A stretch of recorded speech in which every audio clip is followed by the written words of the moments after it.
Some of the biggest artists in the world got their big breaks through remixing. Personally, that's how I got my first manager, my first record deal, and I actually started getting paid for my music production. In this video, I'm going to go through the reasons and the techniques for remixing, and I'm going to walk through step by step my process for remixing this brand new track by our Accelerator alumnus Zoya and Christina Novelli. We're actually running a remix competition on this exact track with Black Hole Recordings, so it could be your opportunity to get your big break and win thousands of dollars of cash, software and hardware. Check the link below to take part. It's completely free, and today we are going to cover, look at my magic list, what to pick to remix, which parts and how to choose them from the original, how to warp the stems, that's the original audio, so you can change your remix to any tempo without it sounding rubbish. I'm going to share with you how you can pick what style you want to remix into, how to brainstorm some ideas and pick the best one, then building it out with sound selection, mixing and arrangement. And I'm also going to share with you the one thing you're probably not doing that's going to help you remix 10 times faster. I've also put together my best remixing tips in a free guide which you can download below this video. It covers everything in this video and a whole bunch more. So without further ado, let's hop into the door and get it done. So the first thing I'm going to do is create an audio channel, and I'm going to put vocals on that because when we're remixing, the first thing we want to do is determine what is the most important element of the track.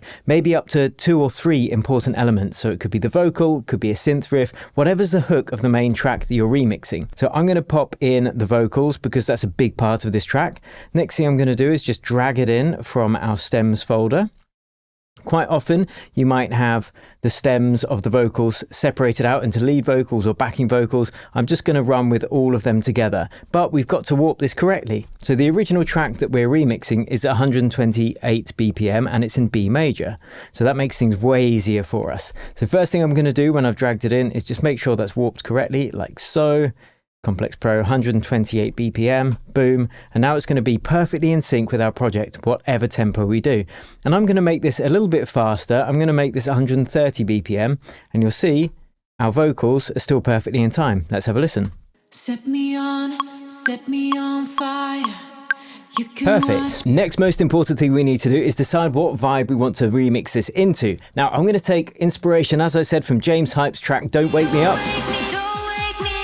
which kind of falls into that almost melodic techno / tech house vibe, a bit like John Summit. So that already answers a lot of the questions about the kind of elements I want in this remix. But more importantly than that is to work out the chord progression and what key this track is going to be in. So our original track is in B major, and that gives us some really interesting clues. So let's create a grand piano just to work out these chords and bass progression. Just create a MIDI clip, hit scale mode, and then it only shows the notes from within that scale. So B major, boom, and we can hear. Set me on fire.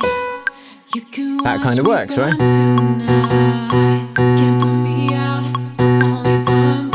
So that just confirms that this track is in the scale of B major. So the scale would be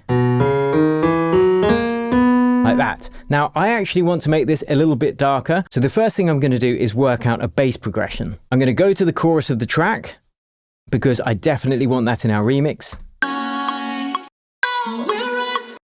So that's going to be this point, and we can hear that. Such a nice tune. Okay, now I'm going to go in here again into clip mode and just draw out a bass progression. And try and get something that moves me.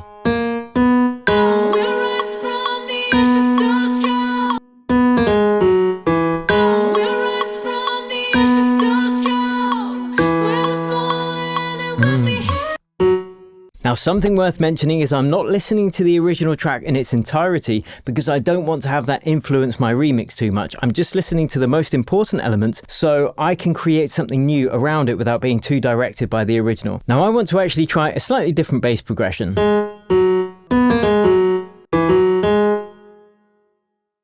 So it going up and then back down again. So now we've got this.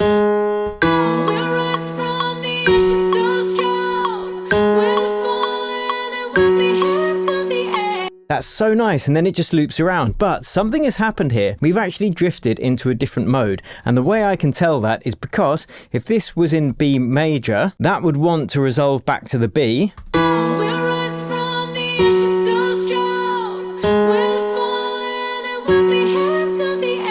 And if you think about if this track was to end or go into the outro, or what the intro would be like, it would actually want to stay on that note, which tells me we've actually drifted into G minor natural because it uses the same notes that are in B major. And if this is a bit complex, check out my Music Theory for Producers course.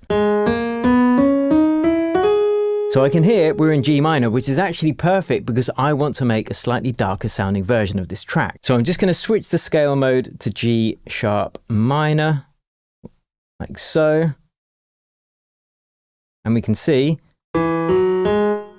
all of our notes still fall within that scale, so that's great. And now what I want to do is build out this chord progression. Now, that's not to say we're actually going to use a piano sound for this remix, but to get a chordal structure to your track just makes it so much easier because then it's going to help us pick other instruments, as you're going to see in a couple of minutes, the last one of which you're not going to believe how cool it sounds. So let's just build out this chord progression, and that's going to be our template.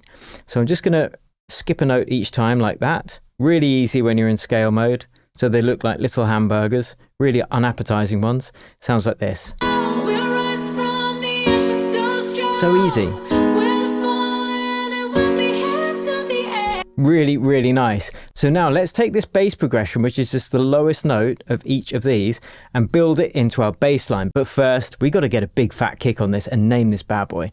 So let's just chuck in the correct kind of kick. I'm going to go for a classic 909 house kick because I want that slightly tech house feel. So I'm going to go to the Ultimate EDM Tips kick pack. I'm going to go for Will's 909 kick. I can't really claim it's mine. I just sampled it from a 909. So let's just pop that in on every beat. Boom, boom, boom. Want You in My Room. Sounds like this. And note, the vocals are all perfectly in tempo, in time with the track because we did the warping correctly. Okay, on to the next thing. Naming this bad boy, Zoya and Christina Novelli. What are we going to call this? I'm going to call this Zoya and Christina Novelli Rising Up, the Up, Up and Away remix. Because why not, eh? Right, that's done. We can't undo it. That's fact. Next thing I'm going to do is get a basic Serum preset in there for the bass line. And as I already said, we're going to use this template of chords to build up the bass line. So we're hitting the E, the F sharp, the G sharp, and the F sharp again. Easy peasy. So let's just create that. Now, if we listen to that reference track by James Hype, what there is actually a 16th rolling bass line. So I'm going to hit those same notes like so, but I'm going to hit every 16th on the way, and that's going to give it that melodic techno type feel. So let's just copy and paste that. Sounds amazing, Will. Well done. Love your bass line, son. Absolute pleasure, Will. So now let's turn off the piano and we've got this, which obviously doesn't sound like a bass line. There's a couple of reasons for that, and I'm about to show you why. First is, it's just a big, long synth because we don't have any decay set up on this sound, and it's too high in the register. So I'm going to take it down a couple of octaves, like that, and then what I'm going to do is tweak the shape of the amp envelope. So it's more like this. And you can hear every note separately. But what I'm going to do is select sine wave, so we've got this really nice subby bass line. It's going to give us all the low end power of the track. I'm just going to check what the levels are doing. We're hitting about -20 average volume. Our kick is peaking at -12. That's perfect for a nice balanced mix. But I can hear this really clicky top end, so I'm just going to throw an EQ on there and take out that top end. So it's just that pulsing feeling.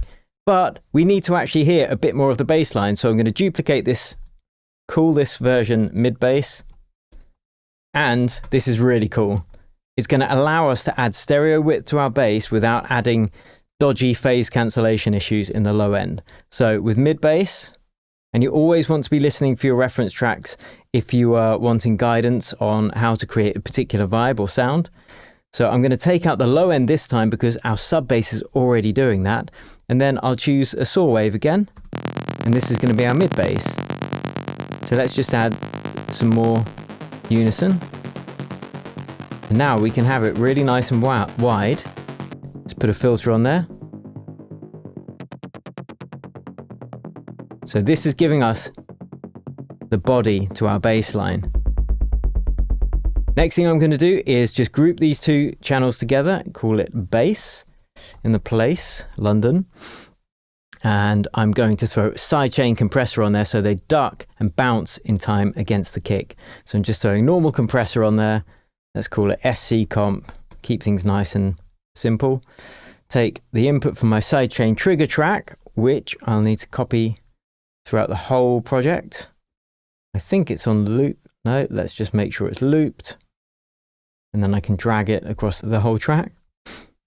And what that is a really short, sharp rim shot sample that you never actually hear because it's set to sends only.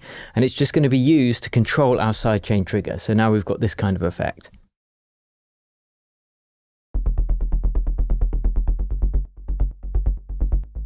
So kind of doing what Shaper Box or LFO Tool would do. And now our bass line and our kick are really jamming together. Okay, on to the next thing. What's on our magic list? We have got to do the rest of the bass lines. So there's one more thing I want to add to this, and this is really going to be important for creating the sounds that I want, like KX5 type slight techno hint. What I'm going to do is create a 303 bass, and that's named from the TB303, a classic synth by Roland. And I'm just going to use one of our accelerator preset patches that we create every week in our live group calls. We have a couple of them where you get feedback on your tracks and all of that good stuff. But we also create loads of sounds that you ask us to. You say, how do you make a sound like that in that track? We've now got hundreds of these amazing tutorials and sounds that you've got access to. So what I'm going to do is find one that I know I made in one of our calls, which was a 303 sound. And I've actually got 3 different versions, so let's just have a listen to them. Oh, that sounds pretty cool. Let's have a listen to this one. Oh, I really like that one. I think I'm going to go for this one. And I'm just going to turn off some of these effects. So let's go on and turn off the delay. And that's going to give us that nice edge. So let's just add on the root note, which is the G sharp, a little rhythm, like so. But our track isn't going to start with the chord progression. So we're only going to use this 303 when we're hitting the root note of the track, which is our A section of the arrangement. So let's just copy this over to here. Let's copy it over a bit further, actually. We're going to copy our mid bass and our sub bass, and we're going to start doing a little bit of arrangement, actually, straight out the gate. So let's bring these over like so. And I just want these hitting the root note, which is the G sharp, because we switched key to G sharp minor, like so. And I'm just going to copy that down to our sub bass as well. Rename it. So now we've got this really cool little root note loop to start the track with.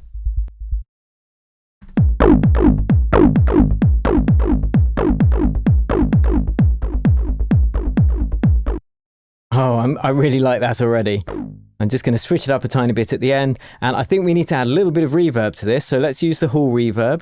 I've just created an auxiliary channel using Option Command T. I've put on a normal reverb, and I've just given it 100% wet because we don't want that dry signal layered up with the wet.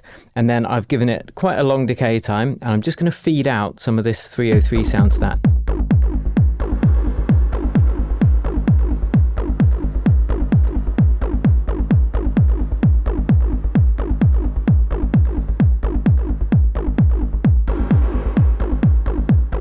And what I'm going to do is just duck that reverb signal from the dry signal. We're going to be going into a lot more detail within this in a few minutes. It's going to blow your mind what we do with the lead sync, but we've got to get there first. So check it out. Let me know if you're enjoying this so far. Give me a hell yeah or an amen brother if you're feeling holy. Let's do it.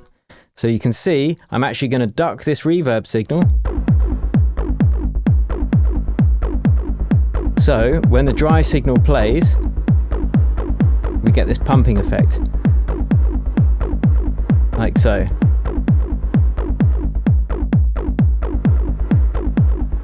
It's a bit too extreme. Dial it back a bit.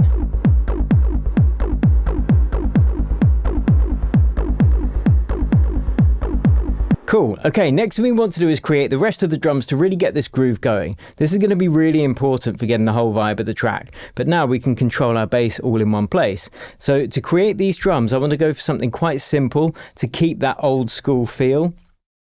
So I'm going to go for a 909 open hat for sure, but I might layer up a couple of hats, and I want quite a nice fresh clap sound. So I'm going to go into my favorites again. I'm going to look for my favorite claps. Ooh.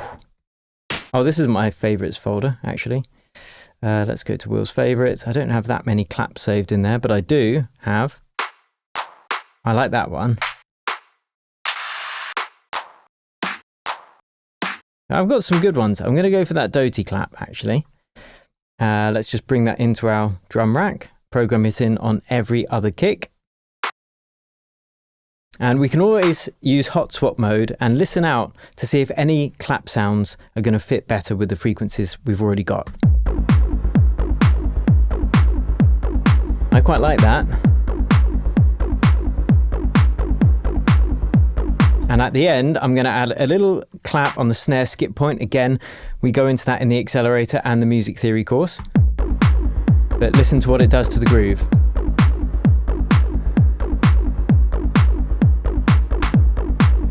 Okay, let's get the main hat in there. That's going to be the open hat. So I'm going to go to my favorites once again, to open hats and go for that classic 909 house drum open hat, like so. Now I have to do something very important here, otherwise it's going to get completely out of control. And a lot of people make this mistake. So this is what we're going to do. We are going to make it so there is zero release. So whenever that MIDI note stops, the sound just cuts off immediately because we don't want it fighting with our next kick drum. And let's EQ that slightly.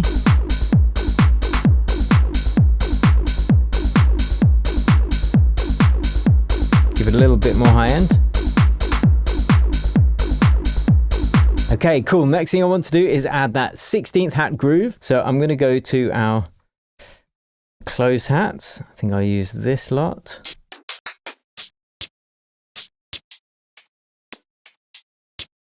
And I'm just going to program them in on every 16th, and I'm going to show you a really cool trick to how to make them be less robotic, because at the moment, if we listen to this, let's just copy them to every 16th. This is going to really create the groove in our track. But listen to them at the moment. They're very static.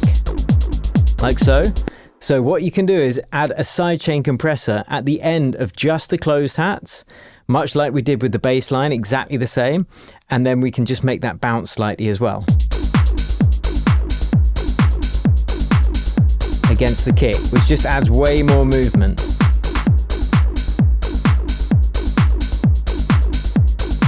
Okay.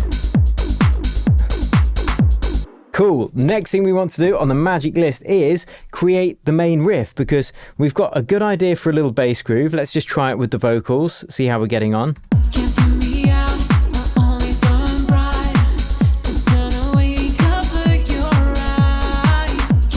That's already sounding cool. Loving it. Now, last thing I want to do before we work on the main riff, which again is going to be really important to draw from the stems, I'm going to add a little bit of room reverb to these drums. All that involves is creating another auxiliary channel, but this time I want my reverb to be anywhere about half a second or lower at this tempo. I might push it a bit longer if I want it to sound more reverby. And then what I've done is I've created the ability within our drum rack by pressing this little routing button here and this little button here, cheeky little things. If you right click and create return chain, you can then select your auxiliary channels. I'm going to select room reverb, close those buttons down, keep S turned on, and that allows us to send an individual amount of each drum out to that reverb bus. So listen to what this sounds like. And bus is just a fancy way of saying a place where you can send lots of different sounds.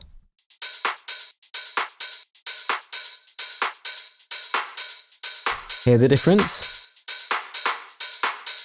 This is with the reverb off, really dry, and this is on. I like it.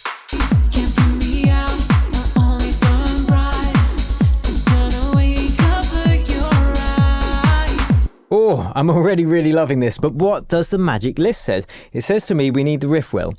So if our track starts like this is our A section. I'm now going to go to the B section, which is the chorus or the drop. And this is going to be really important because if the track starts out like this, it gets to the drop and then we want it to change the notes, which we already worked on earlier when we worked on that chord progression.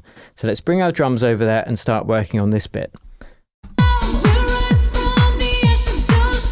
Oh, we don't want the 303 happening there though.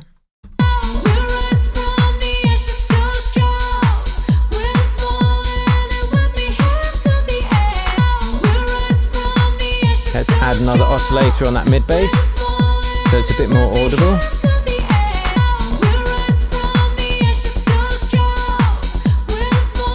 There we go. Just tweaking the levels slightly. Okay, so what we want is much like the original track, there is an instrumental riff on the drop. So it goes from the singing and then on the drop you've got a really strong riff. And again, that's what James has got in the track we're referencing. So I'm gonna now go over to that point in the vocals. And that's the main hook, right? Rising up, we're rising up tonight. So this is where I'm gonna have my drop. So let's copy everything over there. Now we're moving into arrangement. I don't need to copy the sidechain trigger because we've already got that. So this is what's going to be happening at this point. We're rising up tonight. Taxi. This is what happens at this point. We're rising up tonight. And I'm going to show you something really cool with those vocals, which you've never seen before. So that's going to be really handy. Next thing we need to do though is work out that riff. I'm actually going to go back to the stems to figure out what we're going to do on that point. And I'm going to bring the instruments in. Now there's an issue here. The issue is we've already changed our track to be, or our project to be 130 BPM. But if you remember, the actual original track is in 128 BPM. So you can see this stem actually goes longer than that vocal stem. That's because we haven't warped it yet. So I'm just going to double click in there, hit warp, Complex Pro, put in 128 BPM, which is the tempo of the original track. And now we're all synced up and it's going to sound great. So let's go to this and I've just turned it on and let's hear what it sounds like. Because the original track is lots of piano. It's a piano housey type track and then it switches to a different vibe on the drop. So we've got this. And it's tempting to use that because I love piano house. But on the drop, we've got this effect. That's the main riff. So that's another part of the main elements of this track. We've got the vocal and we've got this riff. And I would actually use both of them to really continue the vibe of the remix and make sure it's recognizable. So this is what we're going to do. We are going to listen to the drop and see how this sits with our new chord progression. It's very important because we've changed from a major key to a minor key. We need to make sure it still works. So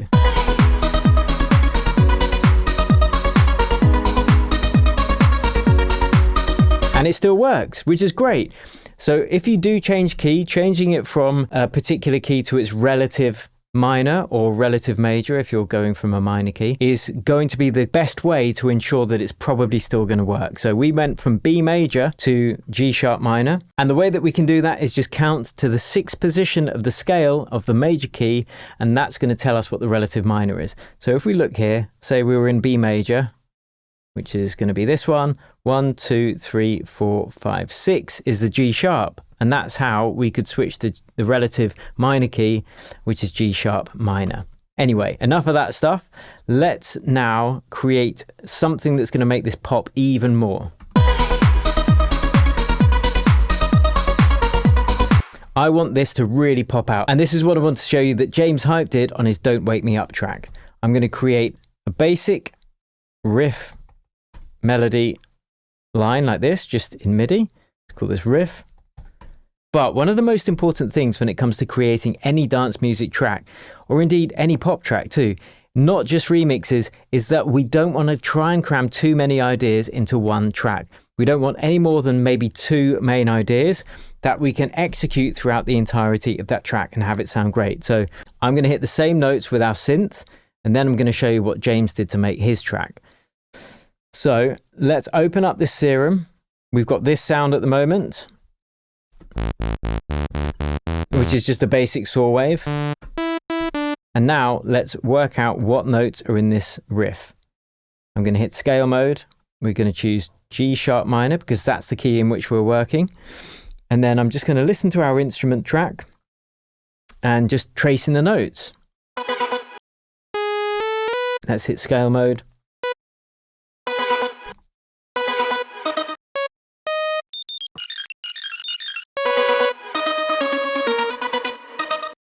Let's just repeat that. So we've got this effect. So we're just doubling up that riff to make it really pop. But because we've already got this instrument loop from the original, our stem, being stuttered on a 16th, like that, that is also matching our bass line. So we want our riff to do that too, just to, again, use a simple idea and just have it really cemented in people's brains. So what I'm going to do for that is use Shaperbox. You don't need to use Shaperbox. You can actually program this in. No, in fact, I'm going to program it in. So you can still download this without needing Shaperbox. What I was going to do is create a repeating LFO on Shaperbox to just have it duck the volume every 16th. But this is what it would look like if you were to do it without Shaperbox, just using the stock plugins. I'm going to throw in something that you've barely ever seen used, which is a noise gate. And this is the important part. I'm going to create another MIDI channel. I'm going to call this trigger. Doesn't matter what you call it, but I just want to keep things clear, keep things organized. And then I'm going to program in with another synth. Again, doesn't matter which synth to use. So I'll use Serum just because we're already using it. And I'm going to program in that 16th rhythm, like that. So it doesn't matter which note you hit it on because you're not actually going to hear this. But let's just put it on there because we're already using that note. You'll never hear this note, but this is what you can do with it. I'm going to make them half as long. So if you were to hear it, it would sound like this. And we can make it a little bit shorter, actually. So each one is 1 30-second long, but they're triggering on every 16th. And then I'm going to set this to sends only. So again, we're not going to hear it now. But what we can do is open this little button here, hit Sidechain, and much like we did with the compressor, I'll take the input from this trigger channel. And what this is going to allow us to do is duck this main riff by the shape of this trigger.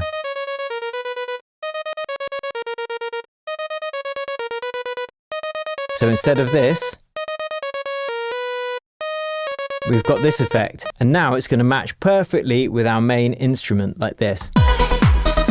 This is off, and this is on. That's a tune already. Okay, I've still got so much more to show you, so let's continue. Now, if you want help getting your music to a professional level and get feedback from us every week for a year, then check out the Accelerator program. That's exactly how our students like Zoya assigned to labels like Black Hole or Anjuna Beats or Armada. This is how we do it. We give a step-by-step framework and we give feedback. That's one of the most important things. So what we're going to do is now create one last effect to this riff before I go into the arrangement, which is similar to what we've already shown. See if you can guess what it is. Can you guess what it is yet? Okay, what I'm going to do is create yet another reverb like this. Let's call it riff reverb. Going to color it light cyan, the natural color of light of synth reverbs. And we also need to color our synths, the natural color of synths in a wild, which is, as you know, if you're a regular watcher of the channel, cyan. If you're not a regular watcher of this channel, please subscribe and then become one. I really appreciate it.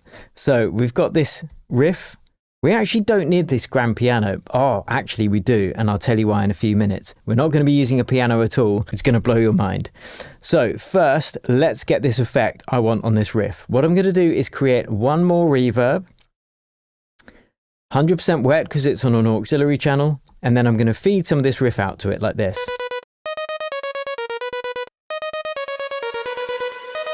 But it's kind of being washed out a little bit. So I'm going to do exactly the same thing we did earlier, which is take a compressor. I'm going to take the sidechain input from the dry signal of this riff, and I'm going to duck the reverb when the dry signal is playing, and it's going to swell back out and fill in the gaps. Can you hear that sucking back out? And that's just going to add little bits of ear candy into our track. It's going to make it sound way better. Like that, just more dynamic. Okay, so let's build this out into an arrangement. What I wanted to show you was instead of the grand piano, we are going to use a different sound. We are actually going to use the chord progression, but I'm going to do something a bit spicier. What I'm going to do is go above and beyond a standard triad, and I'm going to build these out into seventh chords. And that just means I'm counting up and adding another note that is 7 scale positions above the root note of each chord. So 1, 2, 3, 4, 5, 6, 7 would be there. Another one here.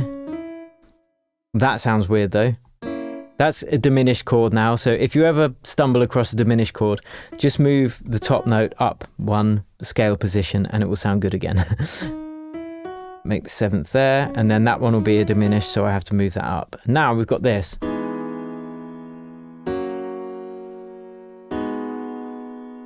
Oh, heart melter. I'm actually going to add a 9th chord in exactly the same way, so I'm counting up to the 9th position like that. And I want to have each of these chords have the same amount of notes within them, so they don't end up sounding really thick and then less thick because there are fewer notes in it. So I'm going to add another note there. I'll do that for this one. And we need a 9th chord here. Oh, that's an absolute beauty. And what I'm going to do is take this down 1 octave. Now that's might be too close. So all the notes are closer together and it's going to sound more cohesive. Oh, how jazzy is that? Chord inversion. Oh my goodness. Oh my days. That is too nice. All right, what I want to do is show you, before we make the sound that I want to use, how good this is going to sound with the vocals. Ready?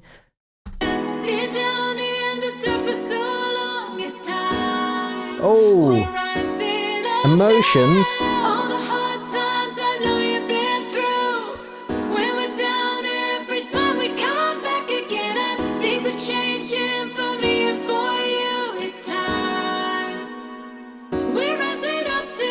And then the drop. Okay, so now let's get this thing really cooking by arranging this. I'm going to get rid of this grand piano. I'm going to create another layer in the bass, which I'm not going to tell you about yet, but we're going to get to that in a minute or two. It's going to transform this break.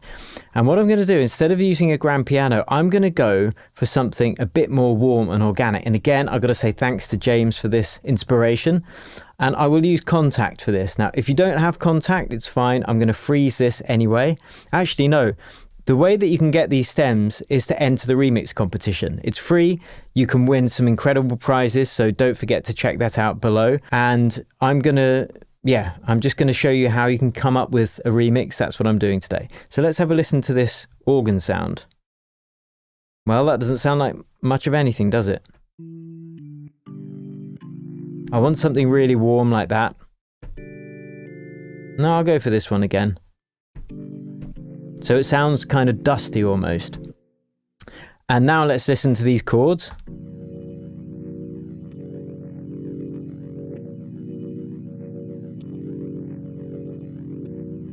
I might put them up an octave actually.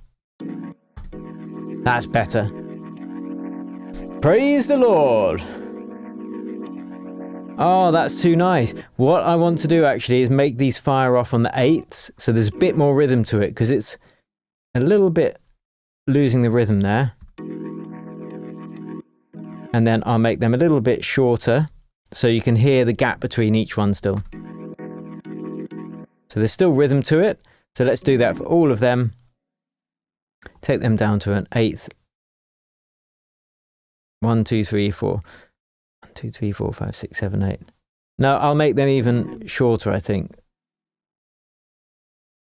I was doing them on 1/4 then, but now they're 8 to a bar. That's better. That's the vibe I want. So let's go for that. Make them a little bit shorter. So they're just under an 1/8 long, but they repeat on the 8ths. And then let's just copy and paste the whole thing. So now we've got this effect with some reverb.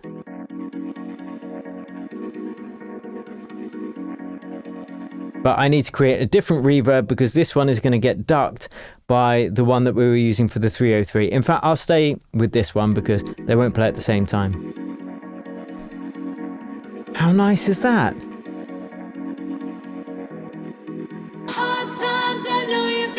Let's do a little bit of EQ. Add a little bit of warmth with some saturation.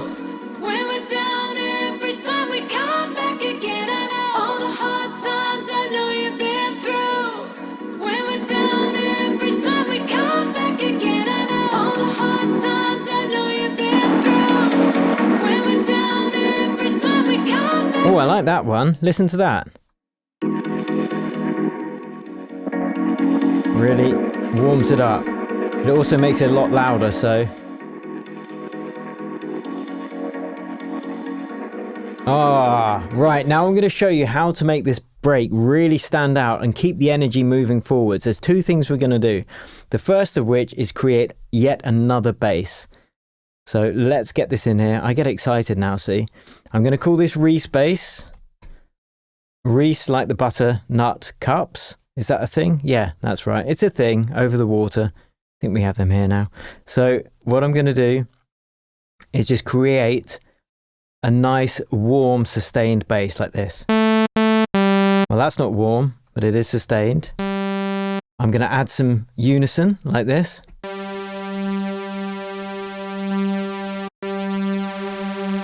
Oh, it's all out of tune. But what? Nice, Commodore 64. Let's take out the top end with a filter. And now we've got this really nice warm modulating bass line. So what I'm going to do is take the exact same notes. So that's the E, the F sharp, the G sharp, back down to the F. And we're going to use that in the break to bring the energy back up. But a mistake I see a lot of producers making is they'll make this full volume.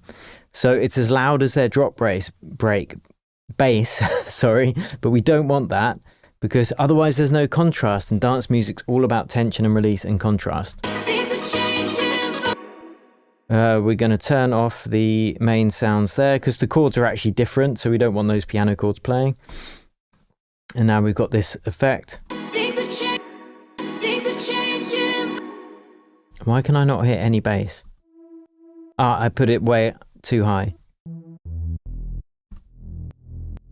And what we want to do is turn off this sidechain trigger because we don't want the bass bouncing in the break. Because this is the hands in the air, like nice smooth swaying bit. So let's have a listen again. We're going from the E to the F sharp to the G sharp. I'll let you hear it all the way through soon. And I'm just going to do one more thing, which is take out the real low end. Again, because we don't want to be using all of our bandwidth that we're going to use on the drop. Otherwise, we're going to rob it. We're going to rob our drop of energy, and we don't want to do that. And then the last thing I'm going to do is sustain that final note in the progression. I'll do that with the chords as well. And there's something that I haven't shown before on this channel. This is what I want to do with these contact chords. As we get closer to the break, I want to reduce the length of these. Now it could take a while to do manually, so I'll just kind of do a rough job like this, because I want it to get more and more staccato the closer to the break we get, to again increase the tension, and then we can just drop the last one. So then we've got this kind of effect. Now let's make these ones a little bit shorter as well. I would actually automate this.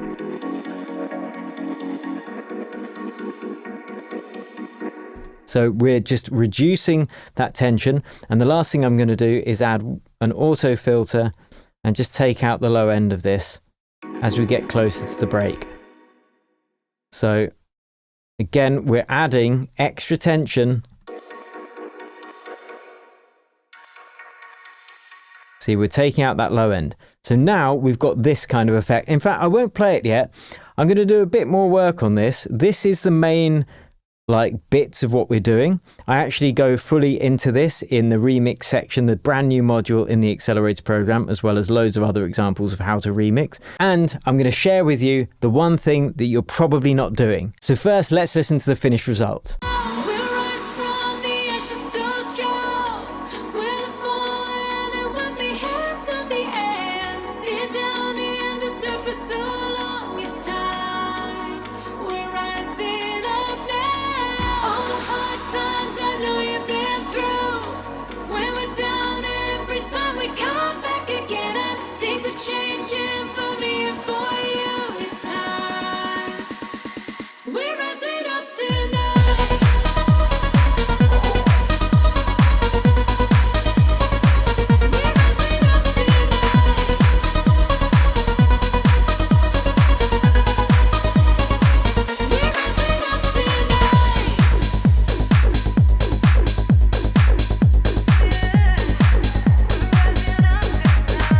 I might finish this one actually.